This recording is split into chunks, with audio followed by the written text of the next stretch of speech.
How exactly do you make a leader in Marvel Rivals? I mean, it's pretty obvious in hero shooters. A good way to make a leader is give them a giant shield, give them these aura moves that can help them collaborate with their team and lead the way. But Cyclops, leader of the X-Men, does it his own way, and he does it quite well. Finally, welcome the main character of Marvel Rivals.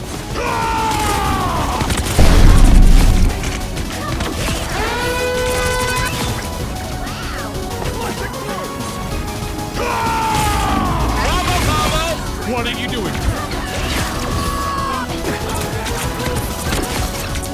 are you aiming at?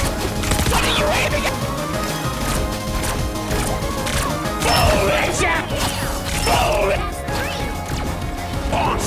Plasma! Oh my god, bro.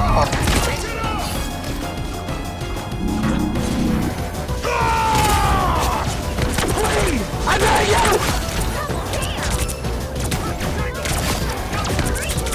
So Cyclops is a backliner. I mean, he's a really excellent example of a backliner because he's such a simple character that oftentimes whatever game plan he has tends to involve 2 to 3 steps and works out really quite well for him. Now, a backliner automatically implies some sense of structure in your team composition that you have going on. For you to be on the back side of any particular line, there must be a line drawn, hopefully optimistically by your frontliners, but I mean, this is Marvel Rivals, right? I mean, you probably have this video open in your most recent game, had like a 5 DPS stat. Like, we're thinking metaphorically, hypothetically here.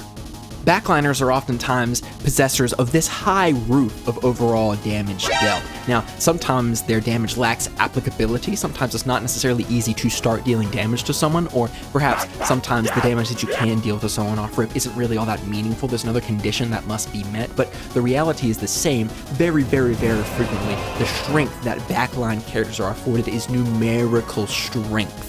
Objectively speaking, in terms of one particular ability dealing multiple instances of damage, or even a singular instance of damage, you are the strongest, you deal the most. Characters who want to actually stand a serious chance of one-shotting another character without setting like 5 conditions of setup, making sure you have a perfect ability rotation timing, you have some cooperation from your teammates, you set up your entire whatever, who cares? Backliners, I just shoot you when you're dead.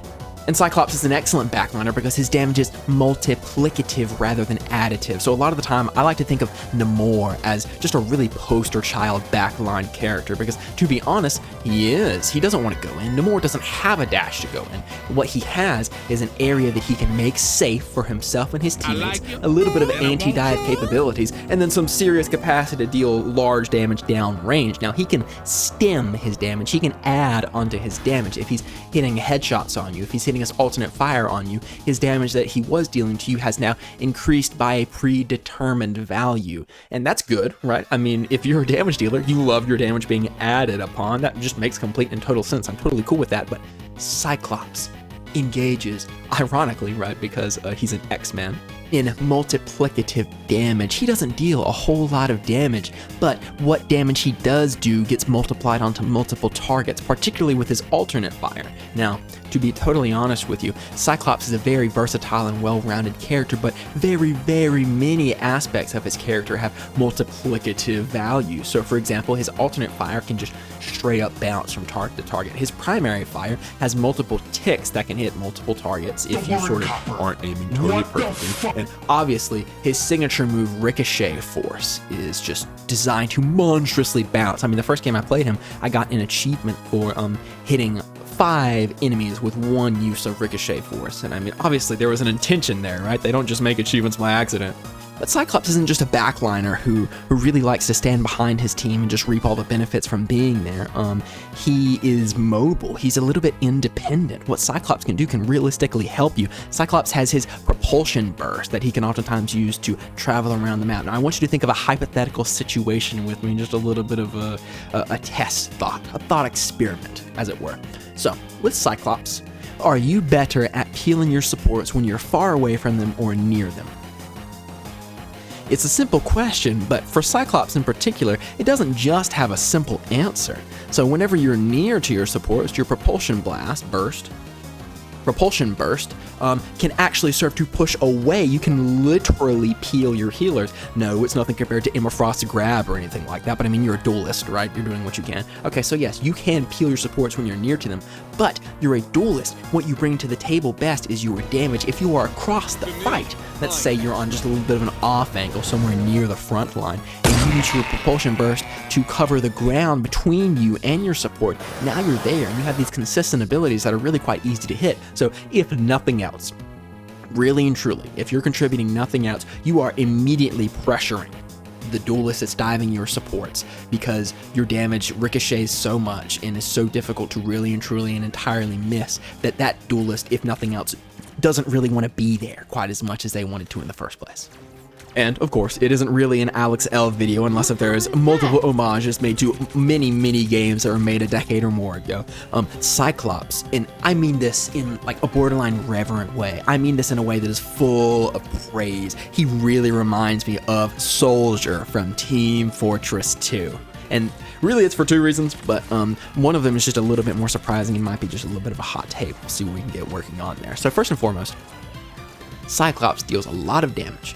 He can do a lot of damage from a range. He's totally cool firing down range of people. He can do a lot of damage up close. I mean, the dude isn't gonna fail to deal any damage to you if you're up close. He's a fighter. He's a little bit scary to walk up on. You know you're gonna take damage in any form of altercation with Cyclops. However, Cyclops is a beneficiary of quite a bit of mobility as well, in a way that has a surprising amount of skill expression.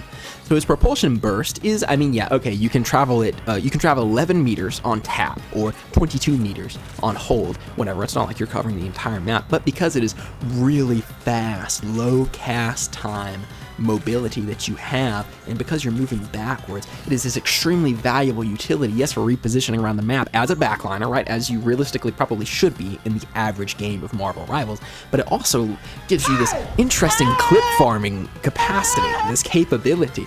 As you've seen in some of the clips through here, Cyclops can position like a flanker. If he wants to be, on some high ground just a little ways above you, and he wants to end up smacking the middle of the team to hit some absolutely fatty Gigantosaurus, probably ult, right? I mean, that's probably what he's going to want to do. He can. It's difficult to stop him from getting there. And so he has this mobility that is kind of fundamentally simple and yet has this just gigantic skill ceiling for how well you can actually operate with it. It reminds me of Soldier TF2, which is fantastic, which is great. We need baseline duelist characters in games, or just damage dealers in games, because the characters become more interesting when you start deviating from that baseline. And if you don't set the baseline, you can never deviate from it. Everyone's just a weird character. And of course, Cyclops is just the creative capacity, the creative extension of Cyclops and his gameplay fantasy in Marvel Rivals it just has beautiful synchronicity. It is fantastic. It is very nicely done. So when I think of Cyclops, I've never been much of a Cyclops fan myself personally. I've always been Team Wolverine, I must admit, but Cyclops is actually pretty cool. He's growing on me pretty quickly.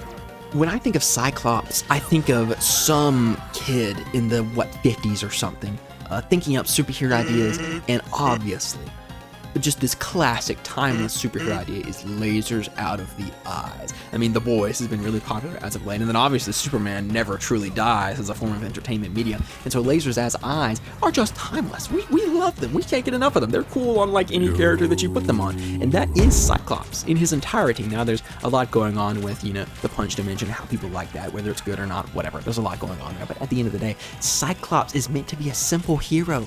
He is. There's nothing crazy going on with him. He's not multiverse altering. He doesn't have any time travel powers. He doesn't have 100 different personas or something like that, like any of the crazy later gen X-Men characters. No, he's just a dude who shoots lasers out of his eyes, and his gameplay reflects that.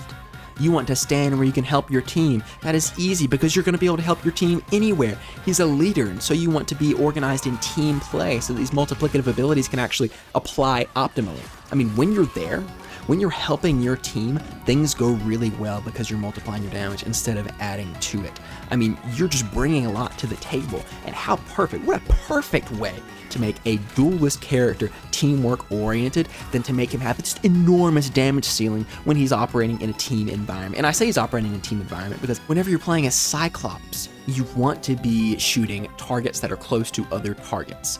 And so if there's multiple enemies that you're facing, you're probably drawing lots of aggro. Multiple enemies know where you are. There's probably a Spider-Man on the way to you right now as we speak. Whenever multiple people start to gather in a team play environment, it's a little bit of this magnetic force. Your teammates are hopefully feeling inclined to come help you out. And then as your teammates come help out, more of the other teammates on the other team, the enemy guys, the enemy gamers, want to help their team out. And then what do you know? A full 6v6 team fight breaks out. That's just how these team play games naturally work whenever teamwork is operating as intended. And so yes, they managed to make Cyclops a leader and a duelist. Gameplay analysis is just so fascinating, especially with a character that has as much history as Cyclops does. But I'm just so happy that we have this character in here. It reminds me of having kind of reminds me of Soldier 76 and Reaper in Overwatch, in the sense that, okay, we just need a normal, vanilla baseline. These characters are, this is the acceptable baseline for dealing damage. And Cyclops, and I mean, okay, yeah, obviously the Punisher, of course, really come well together to do that. So thank you, NetEase, for bringing us Cyclops. Finally, after all this time, we have the true I love my friends by the power of friendship, ancient evil powers, anime protagonist, main character of the story, Cyclops. Expect more clips.